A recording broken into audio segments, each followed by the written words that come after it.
Nós temos, já faz algumas semanas, estudado sobre uma igreja em movimento. Deixa eu ver se eu consigo conectar aqui. Estou fazendo alguma... pronto, obrigado. Eu preciso de toda a ajuda do pessoal técnico, porque eles têm duas vezes, acho que quando eu venho para cá, tem mais gente lá atrás, para ver se consegue consertar as bobagens que eu faço. Vamos ver se a gente consegue agora. Nós começamos a estudar o livro de Atos. Por quê? Porque nós acreditamos que se você não tem história, você não tem identidade. Porque quem você é hoje não pode ser desvinculado de tudo que vem acontecendo na sua vida desde o começo. Você não aconteceu hoje. Você vem trazendo, e você até pode falar, não, mas eu rejeito a minha história e vou mudar. Até o movimento de mudança é mudança a partir da história que você tem. Mais do que isso, se eu não sei quem eu sou, não tenho identidade, não importa muito para onde eu vou. Qualquer lugar serve. E nós paramos para pensar como equipe que nós temos uma pergunta para responder, que é quem nós somos enquanto igreja? Quem nós somos? E tem várias respostas possíveis. Eu quero, antes de continuar, falar de duas opções aqui. Uma é uma igreja associação, clube. A outra é uma igreja, eu vou usar a terminologia que aquela missionária domingo passado usou, é uma igreja hospital. Então, na igreja mais para clube, mais para associação, eu vou quando eu quero, contanto que eu pague minha mensalidade, ninguém me perturba. E se tiver alguma coisa errada, eu reclamo. E eu não gostei disso, e a luz está muito forte, aquela está muito fraca, o ar-condicionado está bom, está ruim, e a água, eu reclamo de tudo. Eu estou pagando. E se aí começa a entrar muita gente no clube, eu reclamo também. Estão atrapalhando o meu clube. Antes eu podia chegar e tinha lugar à vontade, agora eu tenho que ficar me espremendo. E a atitude de clube é contrária ao que nós vemos na palavra de Deus. A outra postura é uma igreja hospital. Talvez o termo hospital não seja o melhor. A Bíblia não usa esse termo, eu estou usando aqui. Que é o que? É o local onde eu vou para ser recuperado, mas nenhum hospital tem como objetivo que as pessoas permaneçam ali para sempre. Quer dizer, a pessoa vem e assim que pode eu dou alta. Até por causa do perigo de infecção hospitalar. Mas não importa, o fato é, a pessoa chega, eu quero que ela se recupere e volta para a sua atividade. Isso aqui está muito mais dentro daquilo que nós queremos como igreja. Nós queremos ser um hospital que prepara, talvez um hospital e uma escola. Nós queremos preparar as pessoas para ser igreja no mundo. Jesus nunca disse, escondam-se na igreja e tranquem as portas para que o mundo não entre. Ele falou, vocês vão ser igreja, eu vou edificar a minha igreja e as portas do inferno não vão resistir à igreja. Uma das casas que o pessoal essa semana visitou, Sarandi, se não me engano, e ajudou na limpeza e tudo mais, ao chegar lá, algumas casas não aceitaram ajuda, essa casa aceitou. E tinha uma placa na porta escrito, a bruxa do bairro. E não era brincadeira. A casa cheia de velas acesas, um negócio meio estranho assim. E o pessoal entrou, aceita ajuda, fez a limpeza e no final falou, nós vamos orar. Podemos orar? Depois que tu fez a limpeza, como é que eu vou dizer que não pode? E o pessoal que orou lá disse que a mulher falou assim, tá, vai. Meio assim, não tem importância. Nós queremos ser igreja invadindo o mundo. Ontem nós começamos a invadir o mundo. E invadir o mundo não é só Alvorada e Sarandi. Nós tínhamos, de novo estou olhando para a Beate, nós tínhamos vários convidados ontem à tarde aqui. Pessoas que não são da nossa igreja, mas que foram convidadas e muito bem-vindas. E ouviram uma pantomima muito bacana. Ouviram não, né? Viram, porque o pantomima você não ouve, mas de qualquer maneira. Viram a peça representada lá, muito interessante, sobre Jesus preenchendo o coração. Ouviram do testemunho de Jesus, foram abençoados por aquela gurizada, e eu tenho certeza que foram impactados pelo amor de Deus. Não quer dizer que eles se converteram, mas eu tenho certeza que eles saíram assim perguntando, que negócio é esse? Amém. Estamos invadindo o mundo. Estamos invadindo o mundo. Por que nós olhamos Atos? Porque Atos é o início da igreja. O livro de Atos, ele descreve, é chamado de Atos dos Apóstolos por muitos, ele não tem um título claramente, ele foi escrito por Lucas a Teófilo. E os estudiosos não sabem se Teófilo era uma pessoa chamada Teófilo, ou se é um nome geral que Lucas usava para o amigo de Deus. Lucas escreveu o Evangelho de Lucas, é claro, e aí quando ele começa o livro de Atos, ele fala: escrevi o primeiro livro, amigo Teófilo, para que as pessoas conhecessem a obra de Cristo. E agora eu quero explicar como é que a igreja continuou. Então, a igreja tem início ali no comecinho do livro de Atos. E ela tem dois propósitos. Primeiro, ele quer explicar como é que a igreja chegou até Roma, que era o centro do mundo ocidental na época. E de que maneira a fé cristã se tornou uma fé abrangente, uma fé que incluía outros que não só os judeus. E quando nós estudamos e lemos a respeito do livro de Atos, nós entendemos que há uma estrutura aqui, são como 6 painéis. Imagina um quadro grande que é feito em 6 painéis. E todos eles são marcados por uma expressão que varia um pouco, mas é essa aqui: e a igreja crescia e se multiplicava. Parece que Lucas começa a descrever uma fase, e aí chega num ponto ele fala: e a igreja crescia e se multiplicava. Aí muda o cenário, é um novo capítulo. Aí ele começa outra fase, e a igreja crescia e se multiplicava. Aí ele começa de novo.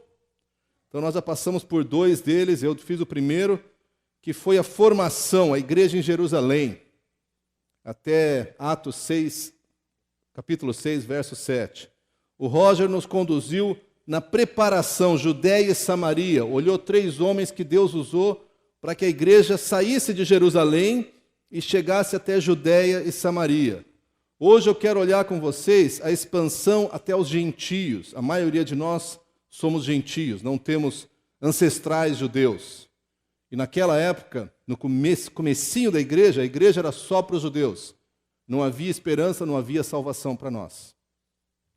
Nós vamos seguir domingo que vem falando sobre multiplicação a partir de uma igreja que não é mais Jerusalém. Mudou o centro da descrição de Lucas aqui em Atos. Agora o centro é Antioquia. Quando Antioquia começa a sair e multiplicar igrejas, e Paulo sai plantando igreja para todo lado. Depois disso nós vamos falar sobre a chegada até a Europa e vamos terminar com a continuação a partir de Roma, quando Roma se torna o local principal. Mas eu quero falar aqui hoje sobre a igreja em expansão. E a coisa que mais me marcou nesse trecho, todo o trecho do capítulo 9, 32 até 12, 24. A coisa que mais me marcou é que a igreja era uma ideia impossível. Sob qualquer perspectiva, a igreja era um fracasso. Não tinha chance de continuar. E por várias razões. Deixa eu dar aqui algumas para vocês. Primeira delas, o líder foi crucificado. Não é só que ele foi preso, ele foi crucificado. Crucificado era a punição reservada por aquele criminoso mais, desculpa a expressão, safado, mais sem vergonha. Aquele que, imagina alguém que matasse a Madre Teresa de Calcutá. Esse seria crucificado, um cara desse. Não bastava matar, ele tinha que ser alguém que, olha, nós já demos chance, nós já tentamos, mas esse homem não tem jeito, tem que matar. Então, naquela época, se você falasse, eu sou um seguidor de Cristo, o pessoal falava, aquele que morreu crucificado? Tu segue aquele sem vergonha? Não, ele ressuscitou. Ressuscitou nada. A credibilidade de Jesus como história era extremamente fraca. Mais do que isso, os seus sucessores eram homens, em geral, ignorantes. Não tinha nenhum ali de boa formação acadêmica, doutores, escolados. Está começando a surgir nesse texto que nós estamos lendo o apóstolo Paulo, que tinha alguma formação para os judeus. O único dos seguidores de Jesus originais que tinha alguma formação foi Judas, que foi o traidor. Os outros eram pescadores ignorantes, pessoas sem expressão social. Por fim, era uma igreja sem dinheiro e perseguida. Mas o nosso Deus é o Deus do impossível. Ele se agrada de selecionar gente sem muito futuro para promover a obra dele. Eu espero não ofender nenhum de vocês, tá? Mas é nessa categoria que nós estamos. Ele pega um pessoal, não é que individualmente nós não temos futuro, mas ele se agrada de pegar pessoas que eu chamo de improváveis para fazer o impossível. Porque o impossível para Deus não existe. Impossível é a nossa classificação. Nós achamos que isso é impossível, daqui a pouco é possível. Esses dias eu estava lendo um artigo na Folha de São Paulo, onde eles entrevistaram um sábio, um rabino judeu, que está planejando a construção do terceiro templo de Jerusalém, templo de Israel, ali no pátio do templo, onde hoje existe uma mesquita e o Domo da Rocha. E o entrevistador ouviu a história e falou, mas o senhor sabe que isso é impossível, não é? E aí na entrevista o rabino responde assim, volta 50 anos atrás, 60 anos atrás, nos campos de concentração da Segunda Guerra. Se alguém dissesse para um judeu naquela época, vai haver um Estado de Israel, será que ele ia te acreditar? Ele diria, claro que não, isso é impossível. Isso não vai acontecer. Hoje nós temos um Estado viável. Aliás, a única democracia naquela parte do mundo. O único país estável e seguro naquele país. Eu não sei como é que vai acontecer a construção do terceiro templo, nem quero me envolver com isso, mas o fato é que para Deus não existe impossível, existe para nós. Por quê? Porque nós somos limitados, nós somos pequenos, nós somos às vezes arrogantes, nós queremos nos fazer maiores do que somos. Para nós existe muito impossível. Se eu disser, eu vou fazer, existem muitas forças contra mim, mas se Deus disser, eu vou fazer, pode ir atrás dele. Porque se ele disser, ele realmente vai fazer. Quando nós pensamos então nesse trecho da igreja, a igreja até aqui cresceu, mas ela é totalmente judaica. Eu quero olhar com vocês nessa parte aqui 3 elementos. Primeiro, um obstáculo tremendo que surgiu, que tem a ver com preconceito, com a ideia pré-concebida que os cristãos na época tinham com respeito à igreja. Segundo, eu quero olhar um modelo que deu certo.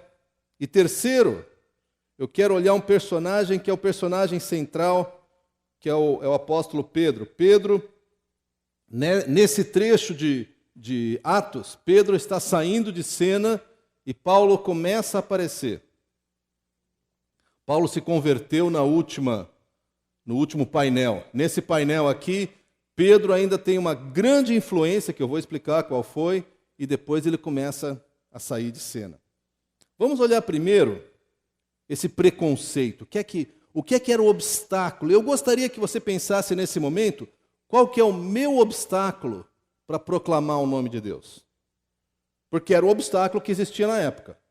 As pessoas na época tinham certeza que havia uma barreira, havia um limite. A partir daqui, a gente não passa.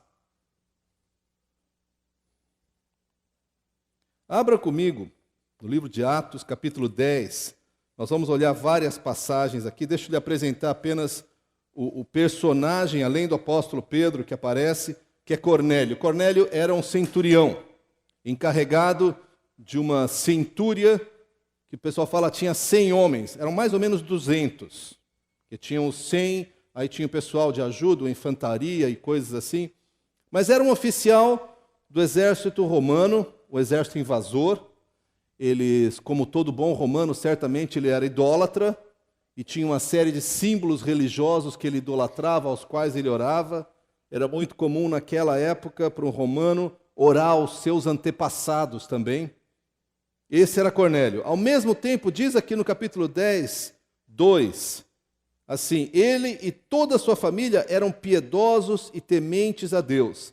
Davam muitas esmolas ao povo e orava continuamente a Deus. Esse Cornélio não era judeu, provavelmente ele tinha ouvido alguma coisa sobre o Deus de Israel, havia se decepcionado com os deuses romanos e ele buscava a Deus, ele queria conhecer a Deus. E ele fazia o que ele podia, ele dava esmolas. Talvez ele acreditasse que assim ele se tornava mais aceitável a Deus, eu não sei. Diz que ele contava com a simpatia do povo e que ele buscava e orava continuamente a Deus. Esse era um homem-chave, um homem sincero, um homem disposto nas mãos de Deus. E aí o que nós temos aqui, em primeiro lugar, é uma visão. Há uma visão que é dada a ele, Cornélio, mas eu quero destacar uma visão, porque o obstáculo não estava em Cornélio. Cornélio estava pronto para aceitar Jesus. O obstáculo estava na igreja, porque Cornélio não era judeu. Então não tinha como ele ouvir de Jesus. E Pedro, o apóstolo Pedro, que conhecia o que era fracassar, conhecia o que era ser perdoado, ele não se permitia ir falar com Cornélio. Aí nós lemos, a partir do verso 9, acompanhe enquanto eu leio. No dia seguinte, por volta do meio-dia, enquanto eles viajavam e se aproximavam da cidade, eram os mensageiros de Cornélio, Pedro subiu ao terraço para orar. Tendo fome, queria comer. Enquanto a refeição estava sendo preparada, caiu em êxtase. Teve uma visão. Viu o céu aberto e algo semelhante a um grande lençol que descia a terra preso pelas 4 pontas, contendo toda espécie de quadrúpedes, como de répteis da terra e aves do céu. Então uma voz lhe disse: levante-se, Pedro, mate e coma. Mas Pedro respondeu: de modo nenhum, Senhor. Jamais comi algo impuro ou imundo. A voz lhe falou segunda vez: não chame impuro ao que Deus purificou. E isso aconteceu 3 vezes, e em seguida o lençol foi recolhido ao céu. O apóstolo Pedro é um personagem fascinante. Teimoso que nem uma mula. É impressionante. Imagina você estar tendo uma visão. Desce um lençol, e a voz fala contigo, e não há dúvida de quem era, porque ele responde: não, Senhor. Quer dizer, mata e come. De jeito nenhum, Senhor, eu sou puro. Esse é o Pedro, que mentiu, que disse que não conhecia Jesus, que cortou a orelha de soldado, que diz: todo mundo vai te negar, eu não vou, e logo em seguida negou. Esse é o Pedrão, gente. E quando Jesus vem falar com ele está morrendo de vergonha. Quando o galo cantou, ele falou: puxa, é isso que Jesus falou. No entanto, eu sou puro, eu não me envolvo com isso. Eu sou bom demais para essas coisas. No fundo, o que Deus queria confrontar era a atitude de Pedro de dizer: eu sou bom demais para essa gente. Esse povinho que não conhece a Deus, eles comem carne de porco, coisa horrível. Para Pedro era horrível. Eles não são dignos de ti, Senhor. E Deus responde para ele: não chame impuro ao que Deus purificou. E não satisfeito de ter feito isso uma vez, ele rejeitou a ordem de Deus 3 vezes. Esse é Pedro. Nós vamos falar mais de Pedro aqui para frente. Mas Deus, sabendo disso, já havia mandado, falou a Cornélio antes e disse: olha, envia mensageiros e chama Pedro. Conhecendo o coração de Pedro, Deus foi lá e falou: vamos trabalhar no coração do Pedrão. Então fez essa visão toda e Pedro estava refletindo ainda não tinha caído a ficha, como a gente diz. E aí nós chegamos no verso 19 e há um chamado. Enquanto Pedro ainda estava pensando na visão, o Espírito lhe disse: Simão, 3 homens estão procurando por você, portanto levante-se e desça. Não hesite em ir com eles, pois eu os enviei. Pedro desceu e disse aos homens: eu sou quem vocês estão procurando, por que motivo vieram? E os homens responderam: viemos da parte do centurião Cornélio. Ele é um homem justo e temente a Deus, respeitado por todo o povo judeu. Um santo anjo lhe disse que chamasse a sua casa para que ele ouça o que você tem a dizer. Aí finalmente caiu a ficha. Mas veja bem, Deus teve que dar uma visão para Pedro, para ele ficar perguntando. Aí Deus falou de novo: olha, o pessoal vem aí, vai com eles. Só faltava escrever, desenhar para Pedro, né? Aí quando o pessoal chegou, Pedro falou, não, tem razão, passem a noite comigo, e na manhã seguinte Pedro viajou com eles. E é curioso que assim que eles chegaram lá em Cesareia, onde era a casa de Cornélio, a rigor, gente, um judeu não podia nem entrar na casa de um gentio. Ele já seria considerado impuro. Ele teria que fazer uma série de sacrifícios e rituais para se purificar de tudo aquilo. No entanto, Pedro foi com eles, entrou na casa do gentio, Cornélio se jogou aos pés de Pedro, e Pedro falou, não, levanta, eu sou homem que nem você, não faça isso. Então, no verso 28, nós lemos assim, Pedro lhe disse, vocês sabem muito bem que é contra a nossa lei um judeu associar-se a um gentio ou mesmo visitá-lo. E olha só, mas Deus me mostrou que eu não deveria chamar impuro ou imundo a homem nenhum.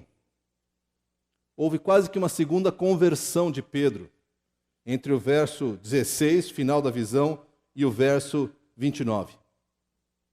Pedro fala, eu não posso considerar ninguém impuro. E aí Pedro começa com a sua mensagem.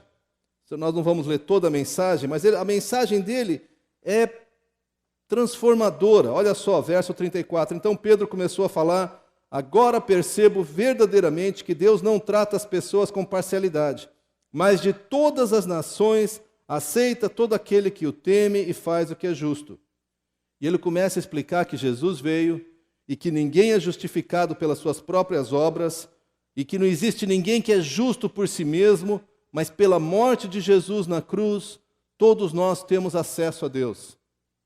Para nós isso é óbvio, porque nós cremos nessa mensagem, nós defendemos essa mensagem, mas nós temos que compreender que isso era algo absolutamente revolucionário para Pedro. Eu gosto muito do verso 44, que diz assim, enquanto Pedro ainda estava falando essas palavras, o Espírito Santo desceu sobre todos os que ouviam a mensagem. Os judeus convertidos que vieram com Pedro ficaram admirados de que o dom do Espírito Santo fosse derramado até sobre gentios, pois os ouviam falando em línguas e exaltando a Deus. O poder de Deus se manifestou. Quando a mensagem de Deus é pregada, de acordo com a vontade de Deus, o poder de Deus se manifesta. Eu não sei como, algumas maneiras é com coisas fantásticas como o que nós lemos aqui.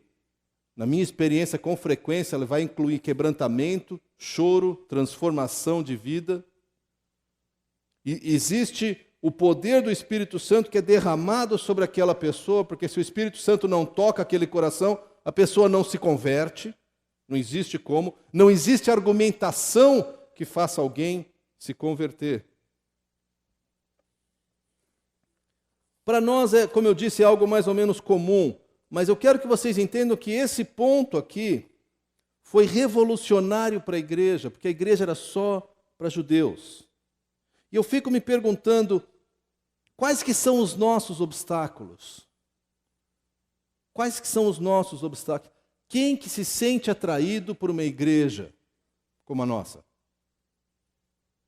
Pensa um pouquinho. Será que prostitutas, ou corruptos, ou travestis, ou adúlteros, ou homossexuais, ou drogados, se sentem atraídos e à vontade entre nós? Eu desconfio que não. E a gente não tem placa nenhuma em nenhum lugar dizendo não entre. Mas a gente mesmo ficaria assim, mas esse povo é indigno. E a verdade, sim, eles são, assim como eu e você. Tão indignos quanto nós. Que pela graça de Deus fomos libertos de várias dessas coisas. Eu me sinto confrontado com isso, porque o judeu se julgava muito mais puro do que o gentio. E eu temo que eu, na minha vida, às vezes, torço o nariz e falo, não dá para conviver com aquela gente. É verdade, é difícil, é complicado. Eles cheiram mal, alguns deles. Eles falam palavrão. Eles têm práticas abomináveis, tudo isso é verdade. Por isso a gente não fala de Jesus para eles. Acho que Deus tem nos confrontado quanto a isso. E eu vejo que isso tem mudado, gente. Eu dou glórias a Deus pelo pessoal que tem ministrado aos moradores de rua, o pessoal que tem feito ministério lá na fase. Eu louvo a Deus pelo ministério que Deus está criando aqui entre os surdos, porque são pessoas que a gente não sabe como lidar muitas vezes, né? E eu vejo algumas pessoas falando, pai, eu queria tanto falar com eles, mas eu não sei falar. Mas nós vamos amá-los e vamos fazer o curso de Libras e vamos dar um jeito de alguma maneira, acolhê-los no nosso meio. E muito mais a gente poderia fazer. Deixa eu falar para vocês de um exemplo, eu já estudei isso uma vez aqui na igreja, o modelo que nós temos, que é o modelo de Antioquia. Vira aí o próximo capítulo. Começo do capítulo 11, o apóstolo Pedro voltou para Jerusalém e o pessoal falou, Pedro, você esteve com os gentios. E Pedro foi se explicar e contou toda a história de novo. E o pessoal falou, puxa, olha só, quer dizer que Deus vai salvar também os gentios. Eles estavam estarrecidos com isso. Capítulo 11, verso 19. Os que tinham sido dispersos por causa da perseguição desencadeada com a morte de Estevão, chegaram até Fenícia, Chipre e Antioquia, anunciando a mensagem apenas aos judeus. Essa era a história deles, essa era a tradição deles. Só quem falar a minha língua, for do meu jeito, conhecer os meus costumes. Mas tinha alguns doidos no meio deles. Verso 20. Alguns deles, todavia, cipriotas e sirineus, foram a Antioquia e começaram a falar também aos gregos, contando-lhe as boas novas a respeito do Senhor Jesus. A mão do Senhor estava com eles e muitos creram e se converteram ao Senhor Jesus. A primeira característica desse modelo de igreja, que é uma igreja viva, é que a mão de Deus estava com eles. A mão de Deus estava com eles. Como é que a gente sabe que a mão de Deus estava com eles? Não é porque, nesse momento, eles nem falam de sinais e maravilhas, vão acontecer depois, mas não é esse o ponto. A mão de Deus estava com eles, muitos creram e se converteram. Um primeiro sinal de uma igreja sadia, uma igreja viva, uma igreja que está ouvindo a visão e o chamado de Deus, é que ela proclama a mensagem e pessoas se convertem. Pessoas se achegam a Cristo. Uma igreja saudável gera discípulos. Uma igreja que segue a Jesus vai aproximar pessoas de Deus. Se são muitos, se são poucos, eu não sei. E eu não quero baratear isso aqui e falsificar e começar a encher salão. Não é isso, mas a mão de Deus estava com eles e muitos creram e se converteram ao Senhor. Mas a questão ainda não era resolvida, tanto que verso 22 nós lemos, notícias desse fato chegaram aos ouvidos da igreja em Jerusalém e eles enviaram Barnabé a Antioquia. Este, Barnabé, ali chegando e vendo a graça de Deus, ficou alegre e os animou a permanecerem fiéis ao Senhor de todo o coração. Barnabé chegou e viu a graça de Deus. O que é a graça de Deus? É esse povo sem nenhum hábito decente, que agradasse a Deus, se convertendo. E ele viu, puxa, Deus derramou a sua graça sobre eles, porque o pessoalzinho indigno. Verdade. Práticas repulsivas para nós hoje eram comuns na sociedade daquela época. Então, esse pessoal se converteu e estava aprendendo como é que faz para seguir a Jesus. Uma questão básica era o pessoal chegar e falar, tá, eu tenho 3 esposas, o que eu faço com as outras 2? É para ficar com uma só? E as outras? Não, eu tenho um escravo que presta favores sexuais a toda a família, o que eu faço com ele? Mato? Não, eu tenho... E aí por aí vai, eram questões sérias. Como é que eu faço com isso? E eu imagino que Barnabé deve ter ficado arrepiado com o tipo de vida. Mas o que diz aqui? Que ele chegou e viu a graça de Deus. No meio daquela confusão toda, ele viu a graça de Deus, o poder de Deus agindo. Pessoas chegando a Jesus, confessando seus pecados, sendo transformados. E olha, ele diz, permaneçam fiéis ao Senhor. E o que ele faz? Logo em seguida, nós lemos o verso 25. Então Barnabé foi a Tarso procurar Saulo. E quando o encontrou, levou-o para Antioquia. E assim, durante um ano inteiro, Barnabé e Saulo se reuniram com a igreja e ensinaram a muitos. A primeira atitude de Barnabé não foi só, ai, que bom que vocês se converteram, olha, fiquem assim, tá? Tá tudo bem, a graça de Deus está sobre vocês, vocês vieram pecando, tudo bem, não tem importância. Ele falou, olha, bem-vindos, que bom, agora eu vou ensinar como deve viver um cristão. E trouxe Saulo, futuramente Paulo, que era talvez o maior mestre que nós temos em todo o Novo Testamento. E Paulo começou a ensinar e diz que por um ano inteiro eles ensinaram. Eu dou graças a Deus, porque eu vejo renascer entre nós uma paixão, um interesse por estudo. Eu estou pensando nesses 2 cursos que nós vamos ter, dia 28. Um é sobre Libras, é mais técnico. O outro é sobre homens que mudaram o mundo. Gente, eu gostaria de ter mais de 100 pessoas fazendo esses cursos. Ah, mas é o sábado o dia inteiro, eu fico cansado. Gente, nada se compara a você criar base, conhecer aquilo que Deus te revela. Aqui tem que estar a nossa base. Nossa base não está nas pregações da internet. Nossa base não está, você fala, Daniel, eu venho aqui e assisto o culto, que bom. Você não vai conseguir crescer só com as mensagens que você ouve aqui.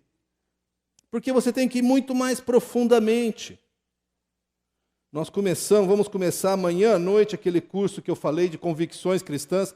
Não tem mais vaga, se tu te inscreveu bem, se não, fica para o ano que vem. Tá? Por quê? Nós temos 24, 25, 26 pessoas que querem passar as próximas 10 segundas-feiras à noite estudando doutrina, convicção, quem é Deus, o que é a Bíblia, o que é salvação, o que é pecado, quem é o homem. Graças a Deus.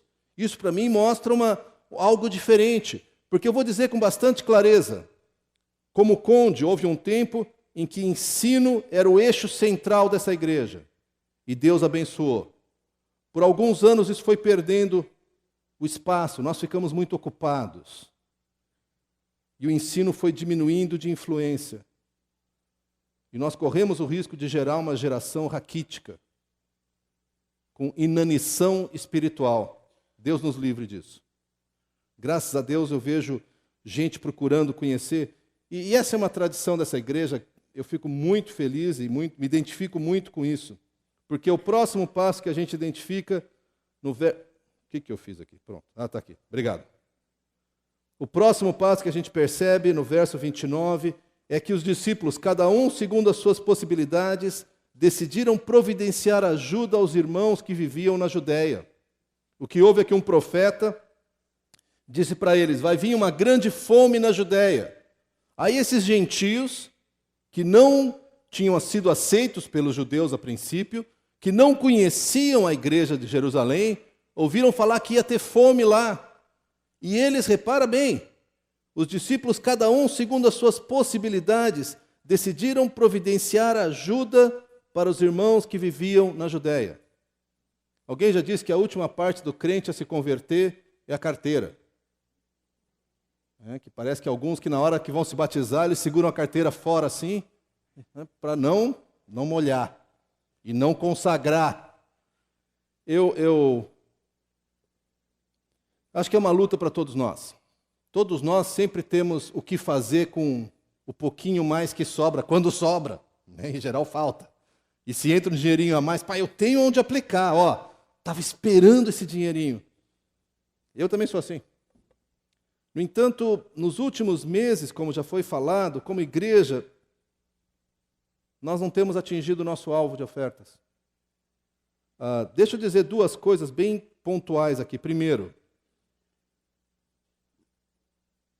se aumentar as ofertas, se nós atingirmos o alvo, isso não afeta o meu salário, nem o do Roger, nem o de nenhum dos pastores. Nós não ganhamos percentual, nós temos um salário fixo. O que está sendo prejudicado por não atingirmos a nossa meta são os ministérios.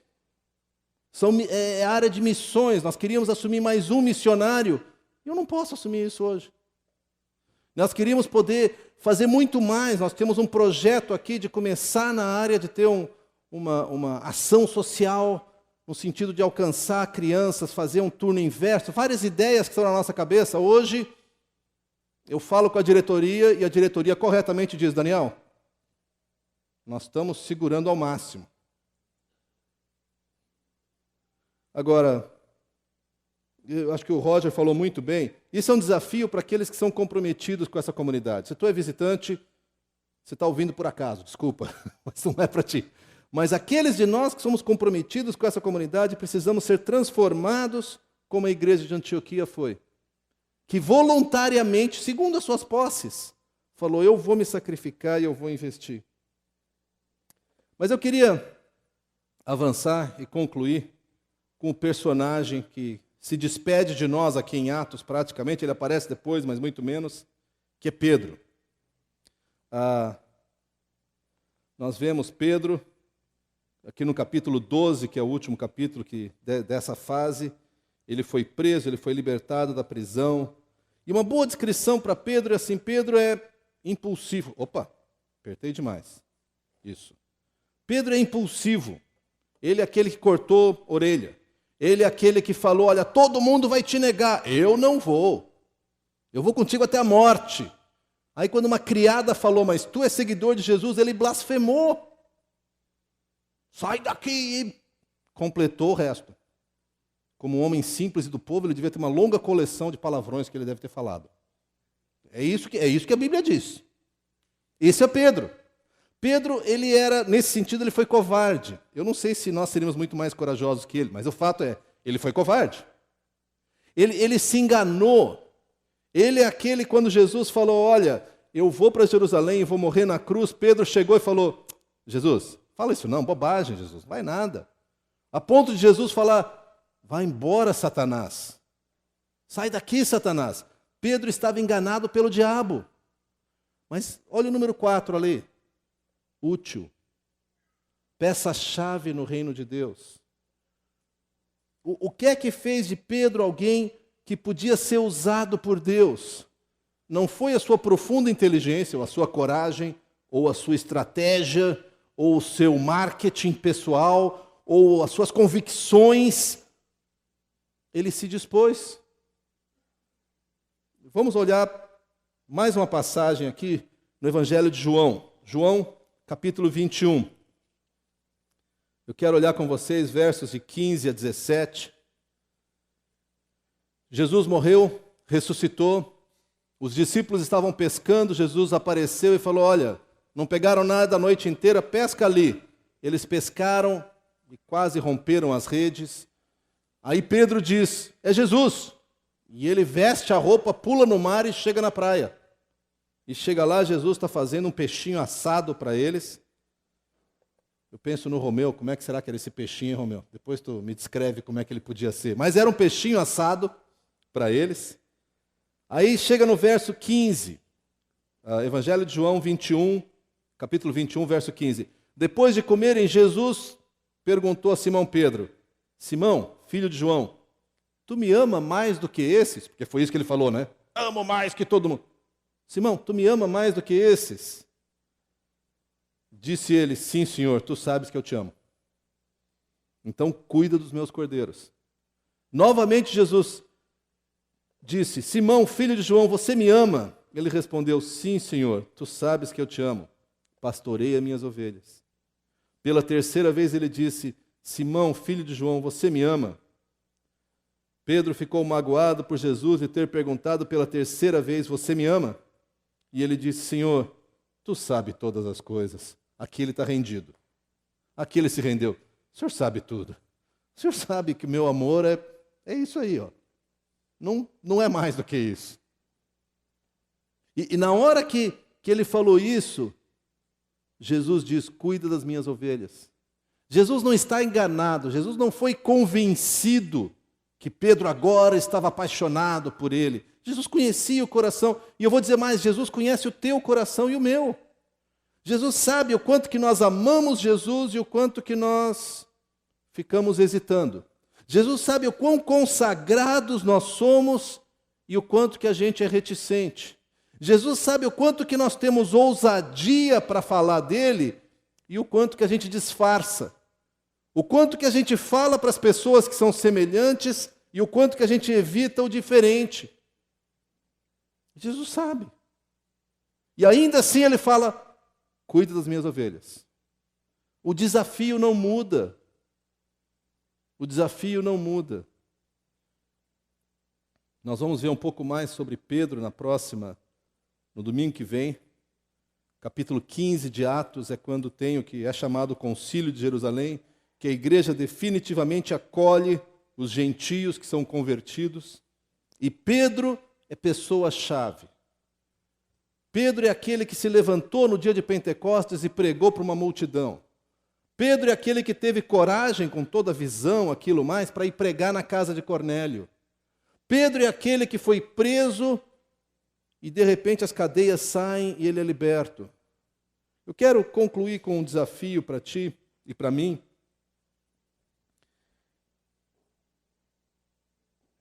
Jesus não vai usar super-heróis.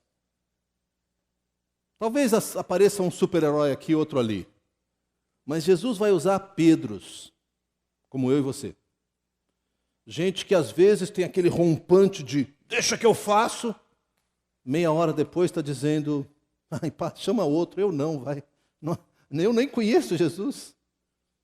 Jesus usa o Pedro que corta a orelha e o Pedro que fica triste quando Jesus pergunta pela terceira vez, você me ama? Para esses Pedros todos, ele diz, cuida das minhas ovelhas. E eu quero concluir, antes de nós partirmos para a ceia, dizendo que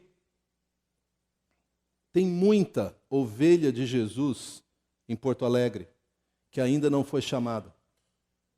Tem muita gente que pertence a Deus aqui que ainda não o conhece. E isso deve pesar sobre nós, não como culpa, mas como chamado, como desafio de Deus. Eu não sei quantas pessoas, o pessoal que foi ontem lá para Alvorada e Sarandi, com quantos eles falaram e oraram. Mas eu creio que tem muita gente ali que Deus está chamando para si. E que nós podemos ser os mensageiros. Ou nós podemos ficar no conforto da nossa casa. Eu sei que tem vários dos visitantes que vieram no chá ontem à noite aqui, que não são cristãos. E eles ouviram claramente a mensagem de Jesus. Alguns desses são ovelhas de Deus que ainda não aceitaram Jesus. Ontem eles ouviram. Eu sei que muitas vezes no seu pequeno grupo vai ter gente que chega e que está assim desconfiado. Será que eu entro? Será que eu não entro? Como é que é esse negócio de Jesus? Eu nem gosto de crente. Não precisa gostar de crente. Tu precisa se render a Jesus. Nós somos chamados como igreja não para termos um clube, uma associação cristã, mas para sairmos no mundo, para falarmos desse Jesus. Nós vamos partir para a ceia agora. E eu quero concluir com vocês, antes de partirmos para a ceia, da seguinte maneira. Quando nós tomamos a ceia, nós estamos celebrando a morte e a ressurreição de Jesus. Você está assumindo um compromisso diante de Cristo, dizendo assim, Senhor, muito obrigado pela minha salvação. Mas Deus não te salvou para te deixar num spa espiritual. Ele te salvou para te mandar para o mundo. Ele te salvou para te empurrar para a guerra. E guerra nunca é um lugar agradável.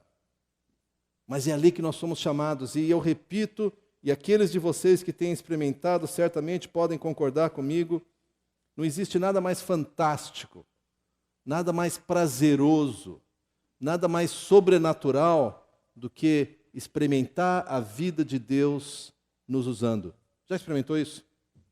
Quando você começa a orar por alguém e essa pessoa começa a chorar, fala, eu quero esse Jesus. Gente, não tem coisa melhor. Quando você aconselha alguém, confronta alguém e finalmente a pessoa baixa a cabeça e fala, tem razão, estou errado. Eu quero seguir a Deus. Quando você está orando por alguém e essa pessoa se rende a Jesus. Querido, se você não experimentou isso, você está vivendo só uma pontinha da vida cristã. Você está indo no banquete, está comendo só a sobremesa. É gostoso, é gostoso. Mas tem muito mais para viver. Eu quero orar, enquanto eu oro, já vou pedir que aqueles que vão servir a ceia cheguem aqui na frente. E a minha oração é que Deus nos use para a sua glória. Pai, nós lemos sobre a igreja em Atos. Uma igreja que não tinha condições, não tinha instalações, não tinha livros, não tinha nem, a bem dizer, o Novo Testamento, porque estava sendo escrito. Mas uma igreja que é relevante, uma igreja que invade o mundo e transforma o mundo. Pai, eu te agradeço pelo modo como o Senhor tem nos usado. E eu posso falar de tantas coisas. Grupos pequenos que são tão fiéis há tantos anos, proclamando o nome de Jesus. Jovens que trazem seus amigos e conhecidos. Pessoal que trabalha com música e louvor e usa isso como instrumento de proclamação. Pessoal que por tantos anos trabalhou no ministério que nós tínhamos de ação social. Pré-adolescentes, Conde Criança, o pessoal do EMOB que ontem foi proclamar o teu nome numa situação de desastre. Os pré-adolescentes que ontem foram servir um chá gostoso. Pai, nós queremos ser usados muito mais por Ti, Pai. Nós queremos que o Teu Espírito Santo se derrame de tal maneira sobre nossas vidas, que abandonando os nossos preconceitos, nós sejamos usados por Ti, para levar a Tua palavra, levar a Tua mensagem, Pai. Por toda Porto Alegre, todo o Rio Grande do Sul, Brasil, até os confins da terra. Pai, agora nós vamos participar da ceia. Eu quero pedir que isso seja um momento de recompromisso, reconsagração para cada um de nós. Isso é o que eu peço, é o que eu agradeço no nome de Jesus. Amém.